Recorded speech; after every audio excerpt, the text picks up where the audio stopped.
Ever since I got off the London to Littlehampton train, aged 8 or 9 or so, which was filled with kids in care, I fell in love with the sea. What I didn't realise then was that seeing the horizon was amplifying my experience. My name's Antoinette and I'm going live every Sunday. And this year I'll be focusing on things that I would love my bold 20-year-old self to know as I approach 50. Life lessons for little A, little me. So when was the last time you stood at the edge of the sea or sat on top of a mountain gazing out at the horizon? I don't know about you, but for me there is a sense of it's unadulterated joy and freedom, of expansiveness that just sort of washes over me. For me, it's as if the world is laid out before me and the limitations of life fade away a little.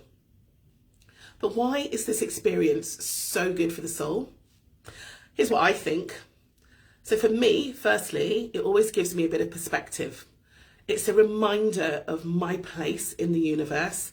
And I realise freshly, I know this doesn't sound like counterintuitive, but I realise freshly that I'm just this tiny speck in the grand scheme of things, and yet part of something that's infinitely vast and beautiful. And it means for me that heavy and sometimes mind-baffling loads that I carry can get lightened momentarily while I remember that, everything in my head is not all that the world is about. So seeing the horizon also helps me unlock my creative thinking, and it helps me get into problem-solving mode. Or it helps me to bin them and get a grip on life. And I think it's a bit like a visual representation of the endless opportunities and possibilities that are stretched out before me that helps my brain start to stretch a bit better as well and find solutions. And then there is the sheer beauty of it all. There's something incredibly calming about watching the sun slowly dip below the horizon and experiencing, if you're fortunate, that riot of colours in the sky. I've got so many great memories of seeing the sun rise and set in different countries, of being on the top of Mount Kenya and seeing the sun just kind of start to elevate upwards and having Mount Kilimanjaro revealed in the distance, or of sitting on a hilltop in Santorini and just being drenched in orange, or of sitting on the top of a Land Rover in the Masai Mara and feeling like you were walking into this big ball of sun and off the edge of the earth. It's a moment of pure drama and magic. And it's a chance to pause and appreciate the wonders, for me, of a creative God. It always feels like the world is on pause at these precious moments, and it allows me to just take a breath and pause too. So I live, for those of you that know me, I live and I have my work desk positioned where I can see not one, but two horizons. So to the south, I have the sea and the English Channel, and to the north, I have the South Downs. And I've survived in this wonderful space through COVID, through the challenges to my business that Brexit and the cost of living are still wreaking.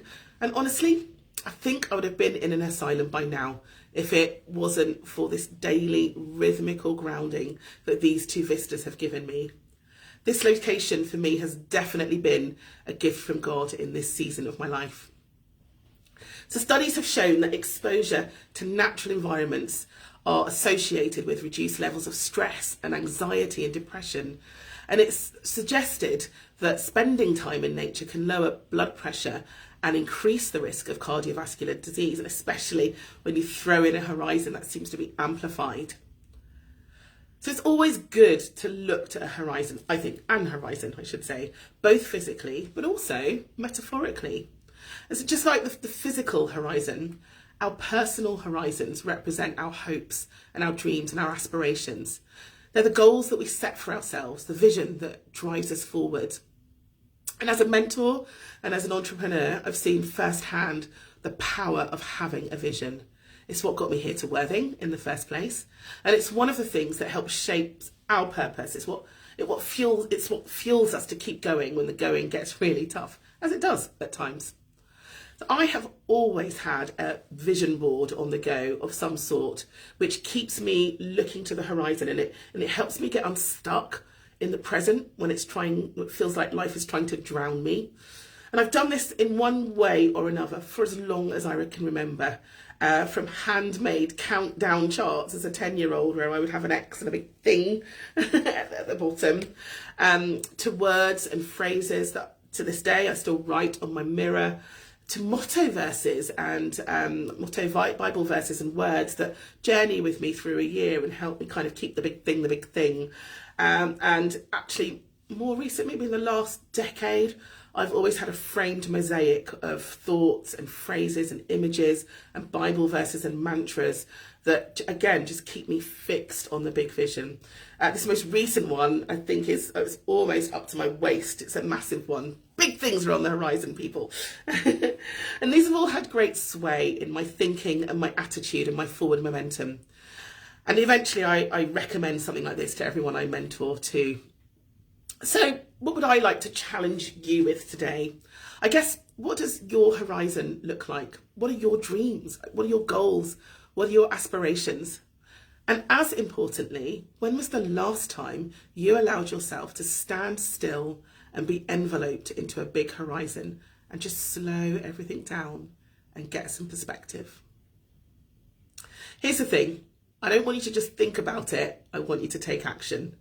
Write down your goals, make a plan, and start moving towards your horizon one step at a time. And here is what I'd say to little a. Little a, listen to your body and make sure you get out to see the horizon as often as you can. Stop and be present when you're at the top of ski slopes. Let your friends walk on and allow yourself to just pause and breathe in the big sunsets when you're traveling. You're going to see so many of them during your lifetime. Keep pursuing your dream to live by the sea, both in the UK and abroad. And little a, your limitations are as far as you can see, both physically and in your mind's eye. Surround yourself with big thinkers. Don't let others or life narrow your vision. So now it's your turn. I would love to hear from you as ever. What does the horizon mean to you? What are your dreams and aspirations? Please share your thoughts and comments below, and let's inspire each other to get grounded, think big, and then move forwards. So until next Sunday, you're powerful, little a. Put your own initial in there. Be brave, be bold, be kind, choose joy. Have a great week, everyone.